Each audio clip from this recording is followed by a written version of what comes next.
इजहार ना ही सही, कम से कम इशारा देना।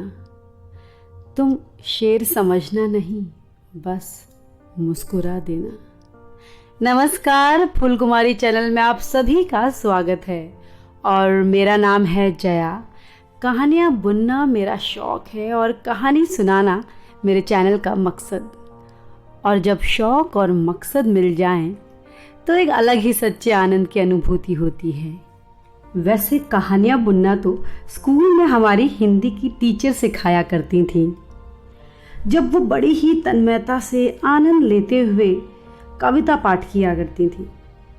तो अगर किसी बच्चे का पढ़ने में इंटरेस्ट नहीं भी होता था तो मैम को देखकर बन जाता था। मुझे आज भी याद है, हमारी हिंदी मैम एक कविता बड़े ही लहरदार और स्पेशल तरीके से पढ़ाती थी, जो मैं तो कॉपी नहीं कर सकती, बट हाँ आपको बता ज़रूर सकती हूँ।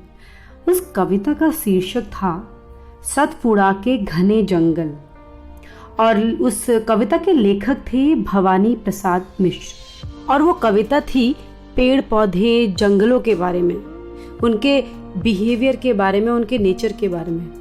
पहली बार मैंने कुछ ऐसा सुना था जो कि बड़ा ही अद्भुत था। पेड़ों का भी बिहेवियर होता है। I mean, उस कविता से ही मुझे ये पता चला कि पेड़ कितने इम्पोर्टेंट हैं। मैम उस कविता पाठ के अलावा भी पेड़ों के बारे में बहुत कुछ बताया करती थी। कैसे पेड़ का सबसे इम्पोर्टेंट पार्ट होता है उसका रूट, उसकी जड़, और जितना मजबूत वो जड़ होता है उतना ही मजबूत वो पेड़ भी होता है। फिर चाहे कितनी भी आंधी तूफान आए, जड़ मजबूत हो तो पेड़ डट कर खड़ा रहता है। और जानते हैं, मैम पेड़ों को हमसे भी कंपेयर करती थी। वो कहती थी कि तुम सब भी एक पेड़ हो। अगर हम अपने जड़ पर, अपनी स्टडीज पर काम नहीं करेंगे तो हमारा लाइफ में टिकना भी मुश्किल हो जाएगा, ठीक उन पेड़ों के जैसे। बड़ी ही दिलचस्प, मजेदार और थोड़ी सी फनी भी लगती थी वो कविता मुझे।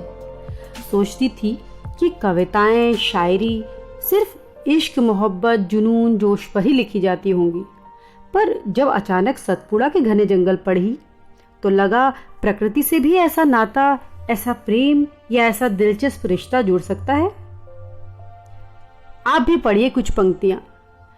अटपटी उलझी लताएं डालियों को खींच खाएं, पैर को पकड़े अचानक प्राण को कसले कपाएं, सांप सी काली लताएं बला की पाली लताएं, लताओं के बने जंगल नींद में डूबे हुए से ऊँघते अनमने जंगल, झाड़ ऊंचे और नीचे चुप खड़े हैं आंख मीचे, घास चुप है, कास चुप है, डमूक शाल पलाश चुप है, बन सके तो धसो इनमें, धस न पाती हवा जिनमें, सतपुड़ा के घने जंगल ऊँघते अनमने जंगल। इस कविता को आप बिना लय के पढ़ ही नहीं सकते, इतनी कमाल की कविता है ये। बस आपके दिलो दिमाग में छा जाती है और आपको लयबद्ध होने पर आतुर कर देती है। ये सब पढ़कर, सोच समझकर मेरी समझ थोड़ी और परिपक्व हो गई और फिर तो पेड़ों से मेरी दोस्ती सी हो गई थी। पेड़ों को देखकर ऐसा लगता था कि कितने निर्भय, ताकतवर हैं ये तन के खड़े हुए पेड़, डटे रहते हैं धूप, छांव, गर्मी में भी। औरों का तो पता नहीं, पर मेरे लिए बड़ी खास थी सतपुड़ा के घने जंगल कविता। शायद वजह मेरे पहाड़ी होने की भी है।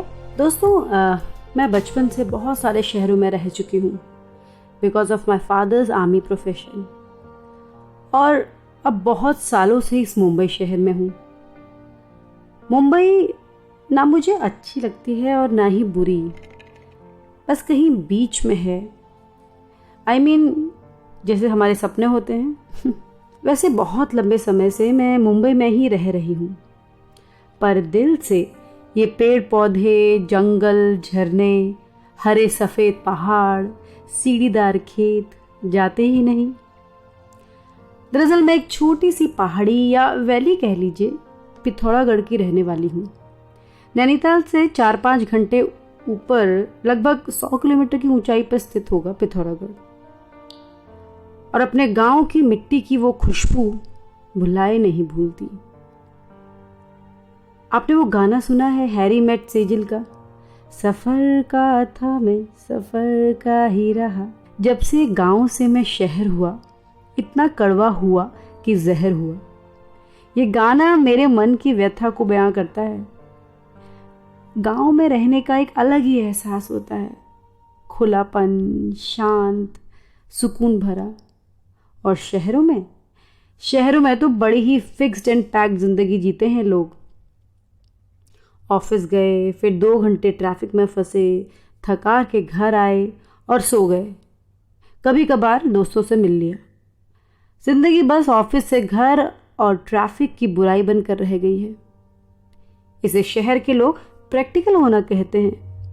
कभी कभी ऐसा लगता है कि सबके शरीर में पट्टी लगी हुई है, मेसोपोटामिया के मम्मीज की तरह जो बस सुबह खुलती है और रात को लिपटी हुई बिस्तर के ताबूत में चली जाती है। शहरों में सुबह के बाद रात होती है, मौसम में गर्मी, ठंडी, बरसात होती है। पर मेरे छोटे से गांव में मुझे हर दिन का पता चलता था। मौसम भी वहां सिर्फ 3 नहीं 6 होते थे। बसंत, ग्रीष्म, वर्षा, शरद, हेमंत, शिशिर। कब सब्जी का मौसम हुआ, कब पेड़ों की डाल फलों से झुकी, कब किसी ने मदद में अपना कंधा दे दिया, पता ही नहीं चलता था। वहां शहरों की तरह रास्ते सीधे नहीं होते थे, टेढ़े मेढ़े थे। लाइफ बिल्कुल परफेक्ट नहीं थी वहां। शांति चुभती नहीं थी। 2 पल आंखें बंद करने से कोई घबराता नहीं था, बल्कि बड़ा सुकून मिलता था। भगवान का तो पता नहीं, पर अपने आप से साक्षात्कार जरूर कर लेता था इंसान। समझ रखता था कि क्या सही हो रहा है और क्या गलत। गांव में कर्मा बिच नहीं कहलाती थी। कर्मा एकमात्र समय होता था अपनी बुराई पर अच्छाइयों से समय रहते जीत पाने का। पर अब शहर ने लोगों का शहरीकरण ही नहीं, मानसीकरण भी कर दिया है। यहाँ तो जब तक हाइपर सिटी, बिग बाजार में फल सब्जी नहीं आते, तब तक कुछ पता ही नहीं चलता। और तो और जिस सब्जी का मौसम दिसंबर के बाद होता ही नहीं है, वो भी जून में ये शहर वाले बेच रहे होते हैं। बड़ी अजीब हिसाब किताब की कहानी कहकर मॉडर्न बनने की ये कोशिश मेरी समझ से परे है। हाँ, अटेंशन पाने के लिए लोग एक दूसरे को इग्नोर करते हैं, तब जाकर अटेंशन मिलती है उनको। वो जो कोटेशन है ना कि some people are so poor all they have is money, वो यहाँ बिल्कुल ठीक बैठती है। हालांकि मुंबई इंडिया का सबसे बड़ा मेट्रोपॉलिटन शहर है, पर अब ये इतना बड़ा हो गया है कि यहाँ जगह ही नहीं बची है रहने की। लोगों से खचाखच भरा है ये शहर, ठीक ऐसे जैसे किसी जनरल डिब्बे में ठूस ठूस कर भर जाते हैं लोग, और फिर धक्का मुक्की और पहले चढ़ने की होड़ में कंपटीशन लगाते हैं। मैं कभी कभी सोचती हूँ कि आपकी ज़िंदगी में सबसे इम्पोर्टेंट क्या है, भीड़ कि सुकून, पैसा या संतुष्टि, रुका हुआ पानी या बहता हुआ झरना जिसका रास्ता पहाड़ों से होकर जाता हो, ये कंक्रीट बिल्डिंग या खुला आसमान। आपको लगता होगा कि इन बिल्डिंग में रहना आसमानों में रहने जैसा है, पर असल में महज एक झूठा एहसास है, फर्जीवाड़ा है, ढकोसला है। कभी कभी सोचती हूँ, क्या हम बेसिक ज़रूरतों के साथ ज़िंदगी गुजर बसर नहीं कर सकते? क्या जीवन बस वस्तुओं की खरीद फरोख्त करके ही जिया जाता है? लाइफ इतनी कॉम्प्लिकेटेड क्यों बना दी है हम लोगों ने? इतने मटेरियलिस्टिक कैसे बन गए हम सब? एक अच्छा पैकेज देकर पूरी उम्र भर हमें गुलाम बना दिया जाता है ताकि हमारी सोच काम ना कर सके, क्योंकि जिस दिन हमारी सोच ने बगावत कर दी, उस दिन ये बाजार, ये मार्केट सब ठप हो जाएगा। सारा नाटक पावर गेम का है। कभी बैठ के सोचेगा जरूर कि हमारी लाइफ टेम्पल रन गेम में उस भागते हुए व्यक्ति की जैसी नहीं है जो सिर्फ एक सिक्के के लिए, पावर के लिए भागता रहता है। पैसा अच्छा है, गाड़ी मकान सब कुछ अच्छा है, मगर ऐसे जीना अच्छा नहीं है। जिंदगी नेचर के करीब जाना है, उससे गले लगना है, हवाओं को छूना है, हर पंछी प्राणी में खुद को महसूस करना है।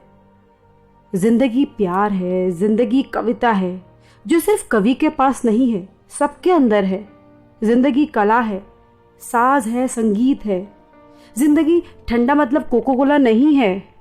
केरल में नारियल पानी है, यूपी में नींबू पानी है, और जगह लस्सी है, आम पन्ना है।